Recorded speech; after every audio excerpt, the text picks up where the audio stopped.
Hello YouTube, this is the Florida Rider heading home from Daytona. You might have noticed that it's a bit overcast today, and we've actually had quite a bit of rain already. So that's why I'm not going to Daytona for the day today and heading home this evening. I know from last year that if the roads are wet, they will not have demo rides, and it's Florida, so there's probably water puddling on the streets. So I waited until the really heavy rain stopped, and I'm making a break for it now.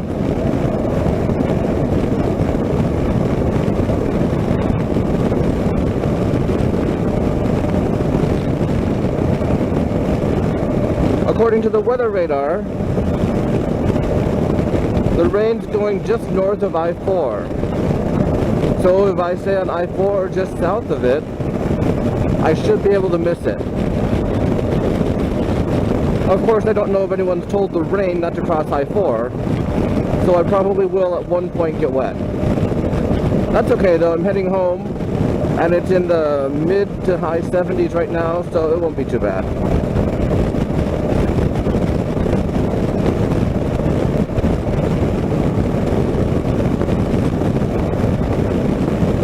I'm trying to follow someone because this would be an awesome road to let her rip, you know, get up to 75 to 80. But it would also be an awesome road to get pulled over on because there are lots of trees to hide on and everything. So I'm trying to follow this car, but it's annoying me, so I might have to pass it. Nope, speed limit's down to 55.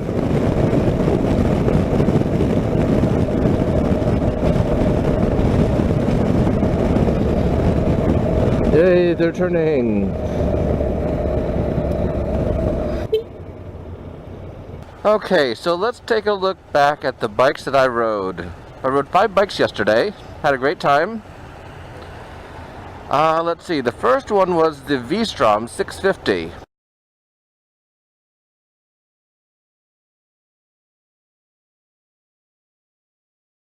Which is one of the major competitors to my bike. And I'm glad to say that I definitely made the right choice. My bike rocks, it really does. I told you that before, I'll tell you that again. I'll tell you that till the day I die, because it does rock.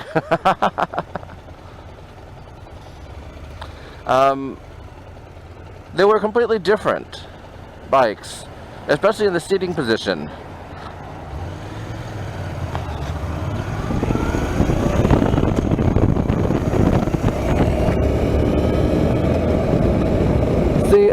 You probably can't see, but, yeah, okay, you can see a little bit perhaps, but my feet are slightly behind my kneecaps on my bike, and in my on the V-Strom, my feet, well, let's see, hold on, which way are we going? West. And on the V-Strom, my feet were west, equal to my kneecaps. So the seating position felt a little bit more upright, but then with the way the handlebars were, it also felt a bit more crouched. Uh-oh, this doesn't look good. So my back felt like it was leaning over further forwards, with my feet also being forward, so I didn't really like that.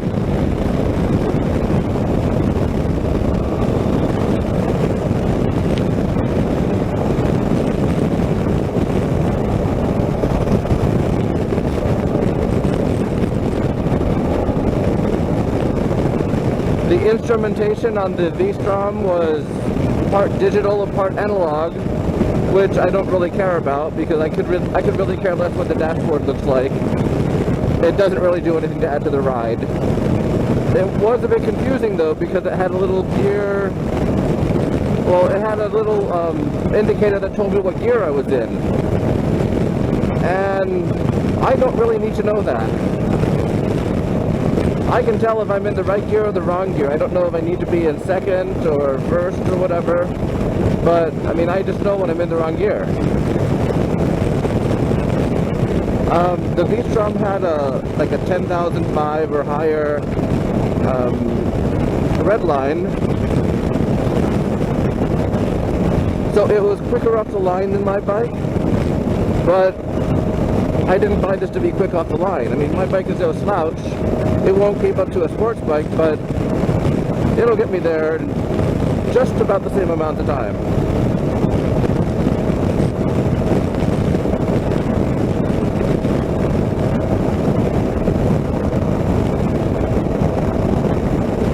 The speed limit here is 70, according to my GPS, so let's find out.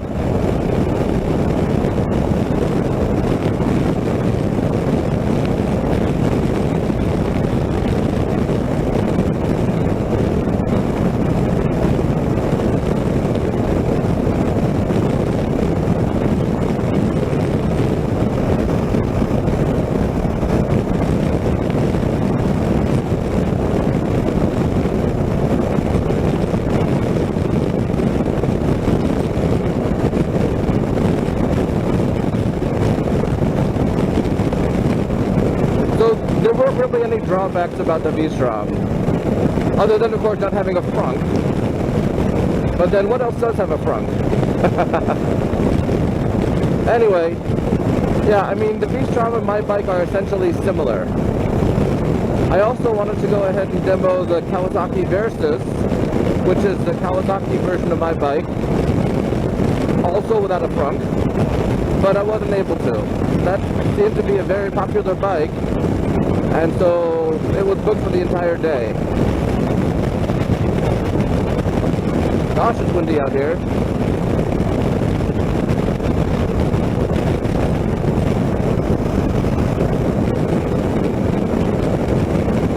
This leads me to the second bike that I demoed, the Kawasaki KLR 650.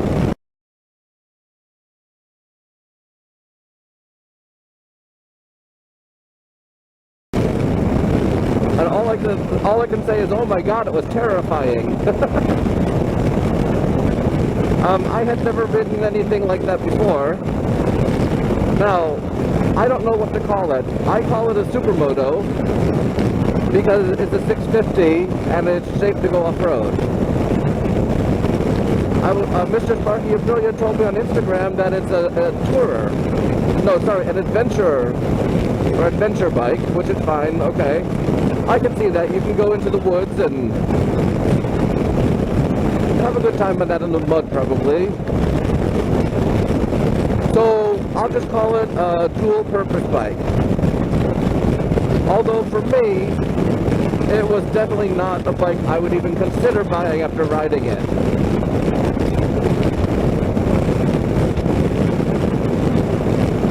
I am 5 foot 8 inches, and that's about 173 centimeters for those of you who think in metric.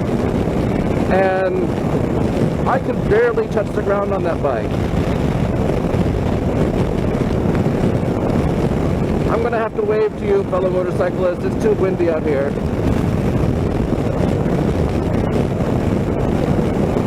Anyway, I could barely touch the ground on that bike. I mean, I was on my tiptoes on both feet. And at traffic lights, you know, I could get it into neutral, of course, when I came up to the light, but in order for me to shift into first, I had to lean to my right and do a very quick shift into first and hope the bike wasn't too heavy that it'd fall over. And that was my first time ever on a bike of that type. And I'm going to have to say that at first it really did terrify me because there's no weight in the front. Oh, sorry, let me rephrase that. All the weight is in the front. There's no weight in the back. You know, because everything is in front of you. It's supposed to be like that, which is fine if that's what you want. Well, I wasn't used to it like that. I had never been on anything like that before. And it was absolutely terrifying to me at first. Oh, and then there's also the fact that it's a 5-speed, because we did go on the highway, and no one told me it was a 5-speed, so I was wondering why I couldn't get it into 6. Well, there turned out to be a good reason for that. There wasn't a 6. Let's see, what else? Oh, the other thing I didn't like about the V-Strom is it felt so heavy. I mean, it was about the same as my bike. My bike is 474 pounds, and the V-Strom, I believe, was in like 5 or 10 pounds of my bike, but it felt so much heavier than my bike. You know, and I mean, my bike, I could just flick around corners and things like that, and it's no problem because the weight's very, very evenly distributed. Distributed.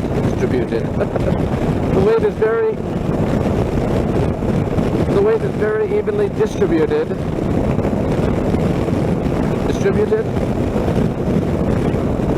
The weight is very evenly distributed, and the V-Strom felt a lot heavier than my bike did.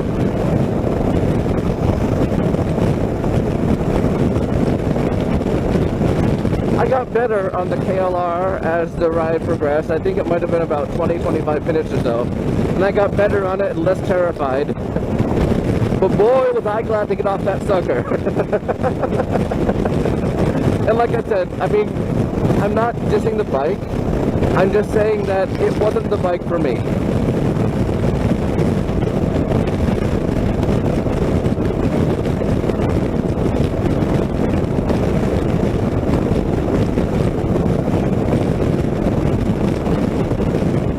Now, after the experience on the KLR 650, I had to go to lunch. First of all, because I was hungry, but second of all, because I needed a few minutes just to chill out and just to relax. And so I went to lunch.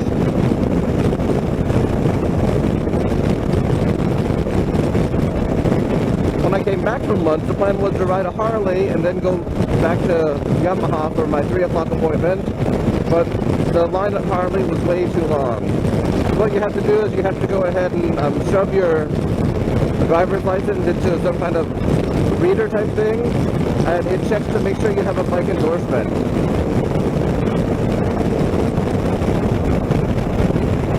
And if you have a bike endorsement, then that's your key to the kingdom. Because you can ride any kind of Harley that's available and is on a first-come, first-served basis, not necessarily group rides like the Japanese manufacturers or Indian manufacturer.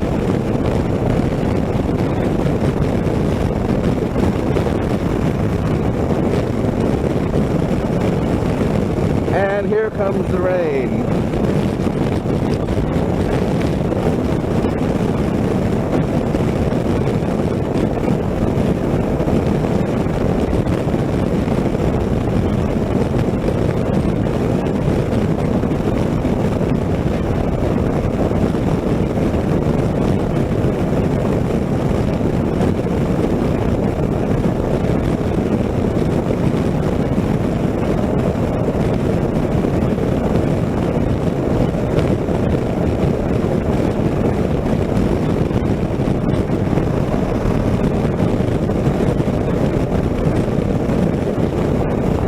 I'm actually going to get off the highway right here just for a few minutes to see if it decides to rain heavily or just lightly.